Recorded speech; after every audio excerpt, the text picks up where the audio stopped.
देखने वाले हैं कि दिन और रात कैसे बनते हैं। तो आप यहाँ पर ये फर्ज कीजिए कि ये हमारा सूरज है और ये जमीन है, ये ग्लोब है ना, तो ये जमीन है हमारी। ये देखिए यहाँ पर जो हिस्सा सूरज के सामने है वहां पर रोशनी है, यानी वहां पर दिन है, और जो हिस्सा सूरज के पीछे है तो वहां पर अभी क्या हुआ है, रात हुई है।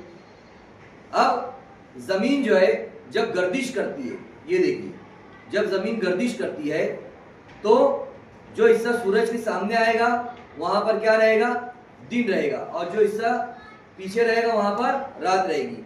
अभी देखिए यहाँ पर हमारा जो भारत है अभी इस तरफ है, अभी जमीन घूम रही है ना, जमीन अभी क्या कर रही है, घूम रही है। किस साइड से किस साइड घूम रही है, वेस्ट से ईस्ट में घूम रही है, यानी मगरिब से मशरिक की सिमत जो है तो गर्दिश कर रही है। तो वो अभी भारत हमारा यहाँ पर है। अभी यहाँ पर दिन निकला नहीं है, अभी दिन निकलने वाला है। ये देखिए यहाँ पर अब भारत सूरज के सामने धीरे धीरे आ रहा है।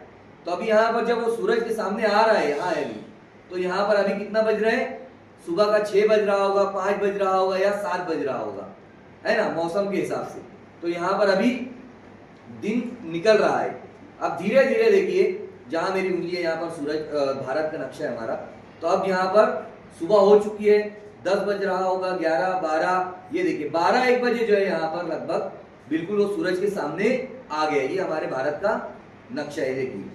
अब जैसे जैसे फिर वो आगे बढ़ेगा, गर्दिश करती रहेगी जमीन, तो वो सूरज की रोशनी वहां पर इसकी तिरछी पड़ेगी, यानी अब शाम का वक्त हो रहा है, और फिर यहाँ पर हो जाएगी पूरी रात, और फिर रात आगे बढ़ती चली जाएगी, और जमीन के सूरज से बिल्कुल वो हमारी जमीन जो हमारा भारत है वो पीछे चला जाएगा।